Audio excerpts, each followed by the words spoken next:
ویسے تو عورت پاکستان جیسے معاشرے میں ہر ممکنہ زاویے سے پریس ہوتی ہے، لیکن آج جس نوک کا پہلے پر بات کرنی ہے وہ ہے عورت گھر کی ملکہ۔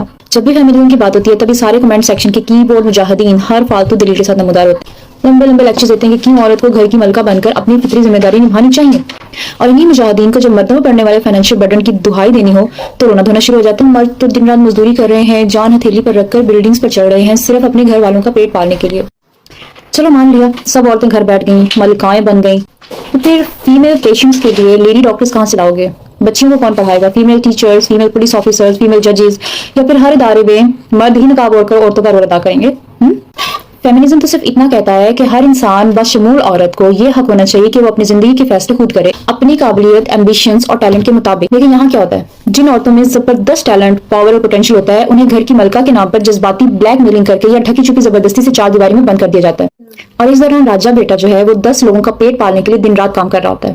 اکثر کیسز میں بیوی زیادہ پڑھی لکھی ہوتی ہے، اگر وہ باہر کام کرے تو شاید گھر کو غربت کی کھائی سے نکال دے، لیکن نہیں، اسے تو شوہر کی کمائی پر پلنے والی، چپ رہنے والی، شکر گزار ملکہ بن کر رہنا ہے۔ بیٹا کم میں گزارا کرو، شکر کرو کوئی تمہیں گھر بٹھا کر کھلا رہا ہے۔ اور وہ جو گھر کی ملکہ ہے اس کی برتھ کی چیزوں سے میسر ہو رہی ہے، اس کا رنگ کتنا گورا ہے، بال کتنے لمبے ہیں، ہائٹ کتنی ہے، روٹی کتنی گول بنا لیتی ہے، کھانا کتنا اچھا بناتی ہے، اور جہیز کتنا لائی ہے۔ اور یہ کمپٹیشن اس کا پورے محلے اور خاندان کی بہوؤں کے ساتھ لگایا جاتا ہے۔ اس کے ایمبیشن، اس کا ٹیلنٹ، اس کی خواہشات، اس کا پوٹینشیل، بھاڑ میں جائے سب کچھ۔ اب آؤ دوسرے سین پر۔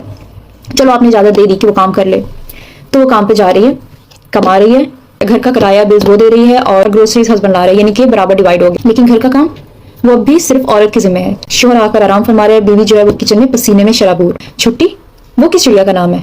پیریڈز، بخار، مارننگ سکنس، پریگنینسی کوئی رعایت نہیں، کیونکہ اگر وہ رک گئے تو گھر نہیں چلے گا۔ اوپر سے سسرال والے بھی تیار بیٹھے ہیں، ہائے میرا بیٹا کتنا تھک جاتا ہے، یہ لڑکی تو شاید کھانا بھی ٹائم پر نہیں دیتی ہوگی، زبان چلاتی ہوگی، کیونکہ وہ راجہ بیٹا ہے۔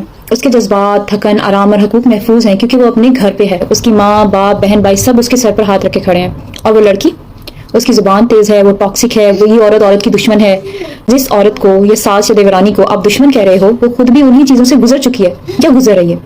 اسے بچپن سے سکھایا گیا ہے کہ تھکنا عورت کا کام نہیں ہے، مرد کی خدمت کرنا عبادت ہے، اس کی اپنی کوئی اوقات نہیں ہے، تو وہ خود کو بھول کر خود جیسی عورتوں کو بھی بھلا بیٹھتی ہے۔ اور اگر ہم کہتے ہیں کہ مرد کو بھی کھانا بنانا آنا چاہیے، برتن دھونا، صفائی کرنا یہ کوئی عورتوں کی غلامی نہیں ہے بلکہ ایک سروائیول اسکل ہے، تو کیا سننے کو ملتا ہے؟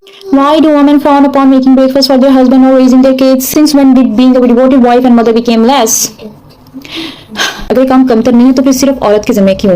کیا مرد باپ نہیں ہے؟ وہ شوہر نہیں ہے؟ اگر عورت کماتی بھی ہے تو بچے پالنے، ناشتے بنانے اور گھر سنبھالنے کی ڈیوٹی بھی صرف اسی کی کیوں؟ یا تو برابری کی بات کرو ہی مت، یا کرو تو پورے دل سے کرو، ورنہ وہی عورت جسے تم نے گھر کی ملکہ بنایا ہے تمہاری اپنی بادشاہ کی اینٹ سے اینٹ بجا دے گی، بس اگر اس نے خود کو پہچان لی۔